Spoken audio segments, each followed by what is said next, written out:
The Honourable Dr. Nick Smith. Mr. Chairman, A point of order, David Seymour.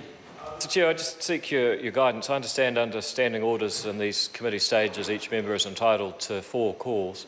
Phil Twyford's just taken his 5th. Well, are you going to be lenient in this stage? Or? No, it's on each order. The member might need some education, but the whole House doesn't need to give it to him. It is on each question, and so it's 4 calls on each part, except for the Minister and the Chair, who has unrestricted. Normally, at the beginning of a debate, we run a couple at a time.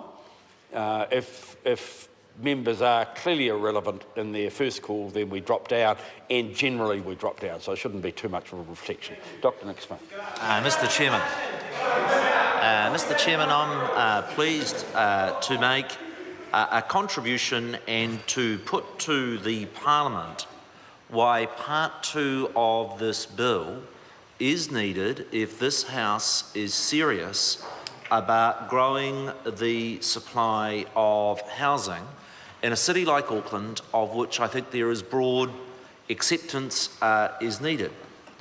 Now, I think it's firstly important to explain how minor these amendments are in the context of the Housing Act.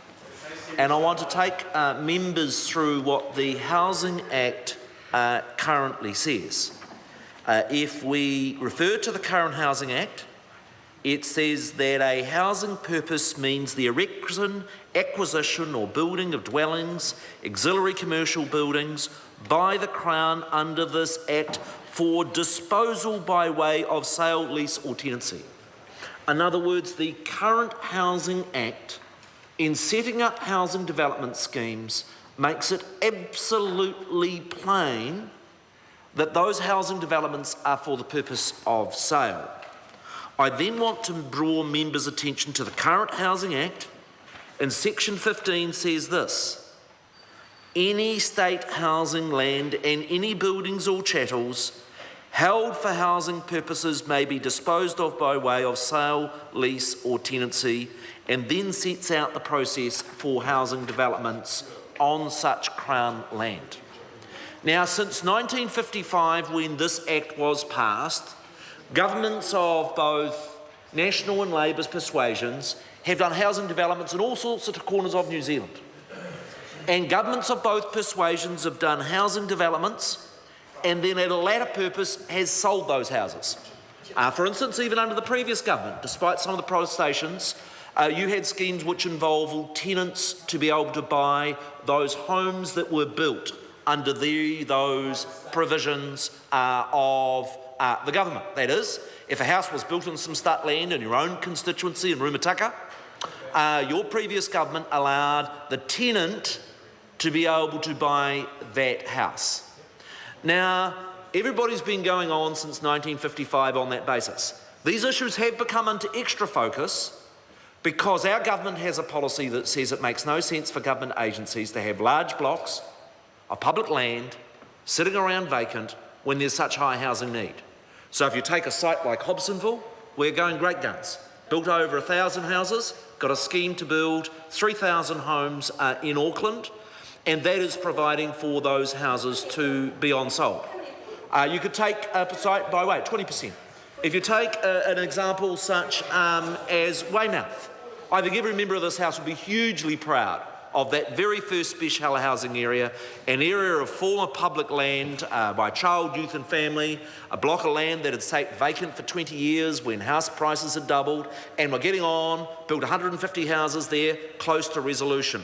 And the question, as we've ramped up that Crown land program, is there consistency between the Housing Act, where Parliament very specifically said those houses could be sold, and the generic provision in the Public Works Act that provides for offer back to the former owner. So the question is, should the last government, when they sold houses to their tenants, should they have not been able to sell those houses to tenants, but actually had to offer them to who may have been the previous landowner? In Hobsonville, when the government builds those houses in Hobsonville, should the government have not be able to sell those houses on the open market, but offer them to the previous owner? I'll tell you what the significance is. The significance of this program is if I take a typical block of land, such as that we've got under the Crown Land program, you've got a $10 million block of land. The government is partnering with a private sector player and enter into contracts as we speak for those private sector players to invest as much as 3 or 4 times that amount of money to convert that $10 million worth of land into $40 million worth of sections.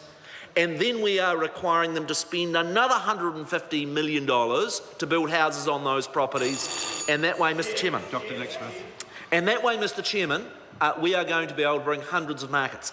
And the difficulty is this: will people invest hundreds of millions of dollars on bringing that Crown Land program into practical houses for Kiwi families if there's any legal uncertainty? And the answer is, of course, they won't. And so for members opposite last week to demand that there be a state of emergency on housing, and then the next week to come along to Parliament and to say, oh, we oppose urgency, we just want this thing delayed for months and months, the delay would mean that thousands of homes, Mr. Twyford, will not be built. Now, there are 2 other points that I want to respond to. The first is that the bill specifically provides in subsection 2 in respect of the issue of treaty, and that is, subsection 2 does not affect any right of first refusal that a person or any group or person has in relation to the land under any Treaty Waitangi claim or collective redress settlement.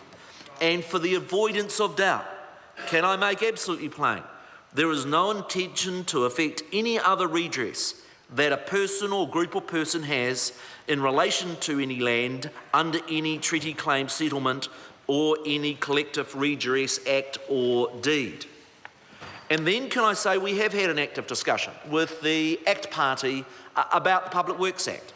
I think it would be fair to describe the ACT Party is that they have some concerns about this old Public Works Act. It's been around since 1981, and they have said, actually, the way in which private property rights is that that act requires a wider review. And the government's position is, yes, we think the ACT Party, it does have a fair perspective. It is an old act. It is an act that significantly impacts on private property rights. But equally, I'll tell you where the ACT Party is different.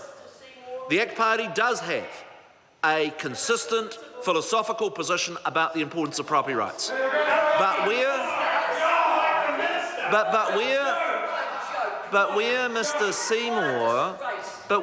Seymour actually understands is that you cannot create uncertainty around programs that are underway right now that would unfit. I'll tell you one thing that Mr. Seymour understands very clearly.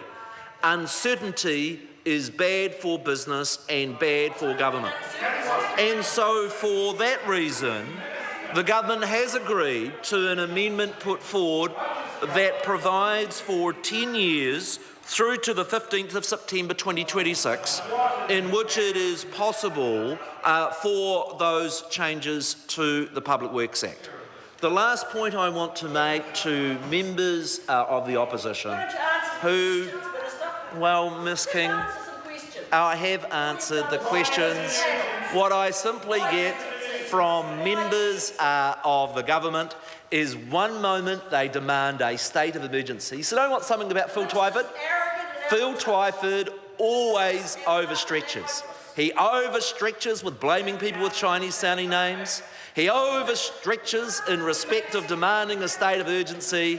And again, he is embarrassing the opposition today by overstretching, because I actually think opposition members know in their heart of hearts this is a bill that will get houses built, and rather than a wailing wall of grief about people not being able to have houses, people on this side of the House are prepared to support legislation that will get roofs over people's heads.